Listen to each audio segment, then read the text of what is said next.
सृष्टि बचपन से ही दिखने में सुंदर नहीं थी, लेकिन अमीर बाप की बेटी सृष्टि पर उसकी मां जान छिड़कती। मेरी बेटी कितनी प्यारी है। भगवान सबको सृष्टि जैसी बेटी दे। सृष्टि धीरे धीरे बड़ी होती है। एक दिन सृष्टि की सहेली कहती है, तू दिखने में कितनी अजीब सी है, लेकिन मैं जानती हूँ हम सब में सबसे अच्छी शादी तो तेरी ही होगी। तेरे पापा अमीर जो है। और बता नहीं सकते यार, दहेज तो हर कोई देता है।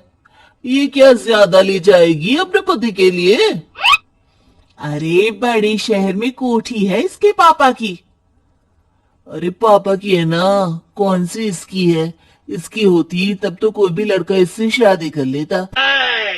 अरे पापा की मतलब पापा की है तो मेरी ही है ना? किसने कहा? अब तेरी तो तब होगी ना जब तेरा भाई ना हो। वैसे भी शादी के बाद सारी प्रॉपर्टी भाई के नाम होती है।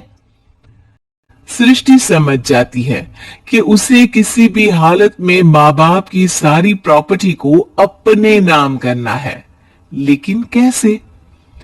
एक दिन सृष्टि का भाई शीनू कहता है, बहन क्या कर रही है? तुझसे एक बात करनी है। अरे हाँ हाँ करना, मैं तो तेरी बहन हूँ। बहन मेरी लाइफ में ना एक लड़की है, बहुत अच्छी है। मैं सोच रहा हूँ माँ और पापा से बात करूं शादी के लिए। सृष्टि को समझ में आ जाता है कि भाई की शादी होते ही भाभी उसे एक दिन भी घर में बर्दाश्त नहीं करेगी। क्या बात है भाई, बताना कौन है वो? यार वो बहुत अच्छी लड़की है, पढ़ी लिखी है, मेरे साथ जॉब भी करती है। बस एक प्रॉब्लम है। हाँ प्रॉब्लम? क्या प्रॉब्लम है भाई? यार वो शादीशुदा है, लेकिन उसके पति ने उसे सिर्फ इसलिए छोड़ दिया क्योंकि उसके माँ बाप दहेज नहीं दे पाए। सृष्टि ये सुनकर न जाने क्यों खुश हो जाती है। अरे भाई तो क्या हुआ, लड़की तुझे तो पसंद है ना? शीनू को लगता है कि बहन उसे समझ रही है। वो इस बात से अनजान होता है कि उसकी बहन की मंशा पूरा घर हड़पने की है। सृष्टि अपनी माँ से कहती है, मम्मी मुझे तो बहुत चिंता है। पता है शीनू क्या कर रहा है? अरे क्या कर रहा है? वो तो काम पर जाता है और वापस घर आता है। नहीं ना माँ, वो यही तो नहीं कर रहा, बाकी सब कर रहा है। आपको पता है उससे प्यार है, और वो भी एक शादीशुदा लड़की से। हैं? ये क्या हो गया? मैं सोसाइटी में क्या मुंह दिखाऊंगी? अरे तेरे पापा तो यही कहेंगे कि मैंने ही उसे बिगाड़ दिया है। माँ देखो, मेरी बात मानो, पापा पर भी विश्वास करने की जरूरत नहीं है। अब आप ही बताओ, पापा इतनी देर घर के बाहर रहते हैं क्यों? बोलो। अरे बेटा वो तो नौकरी करते हैं ना। तू बहुत भोली है माँ।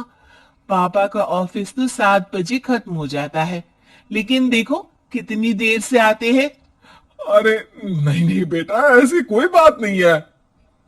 सृष्टि माँ को एक औरत से बात करते पिता की फोटो दिखाती है। देखो माँ, कैसे है पापा? मैं ना कहती थी कि पापा सही नहीं है। मैं तेरे पापा से बात करूंगी, दे फोटो मुझे। ओ माँ, वो तो डिलीट हो गई। लेकिन चल, तूने तो देख लिया ना। पापा से बाद में बात कर लेना, और हाँ मेरा नाम बिल्कुल मत लेना। हाँ माँ। अब क्या था, सृष्टि की माँ और पिता के बीच झगड़ा होना शुरू हो जाता है। सृष्टि के मन में क्या चल रहा था कोई नहीं जानता था। एक दिन, माँ सृष्टि के लिए एक लड़का देखा है, वो लोग शाम को उसे देखने आने वाले हैं। और हाँ माँ, एक खुशखबरी, मैं और पापा मिलकर एक नया बिजनेस ट्राई कर रहे हैं। शाम को लड़का आता है, सांवले रंग का। सृष्टि को तो बिल्कुल भी पसंद नहीं आता। लड़की की माँ कहती है, लड़की का चेहरा तो कोई खास नहीं, लेकिन अगर मेरे बेटे को आप लोग सेटल कर दें तो मैं उसकी शादी आपकी बेटी से करवा दूं। सृष्टि को लड़का बिल्कुल पसंद नहीं था। उसे भाई पर गुस्सा आ जाता है। लड़के वालों के जाने की बात कहती है। माँ देखा, शीनू मेरे लिए कैसा लड़का लेकर आया, न दिखाने लायक न सुनने लायक, सेटल भी नहीं, वो भी हम करे। अरे माँ मैं जानती हूँ ये मेरी शादी किसी भी घर में क्यों करवाना चाहता है। अरे कैसी बात कर रही है बहन, तूने तो देखा ना, लड़के को मैंने ही मना कर दिया तुझसे शादी के लिए। जिसने लड़का बताया था उसने उसकी बहुत तारीफ की थी। बात आई गई हो जाती है, लेकिन सृष्टि का मन शांत नहीं होता। क्या करूं, कुछ समझ में नहीं आ रहा। मेरी शादी हो गई तो ये लोग पूरी प्रॉपर्टी शीनों के नाम कर देंगे, मेरे हाथ तो कुछ लगेगा ही नहीं। तभी सृष्टि को आइडिया आता है।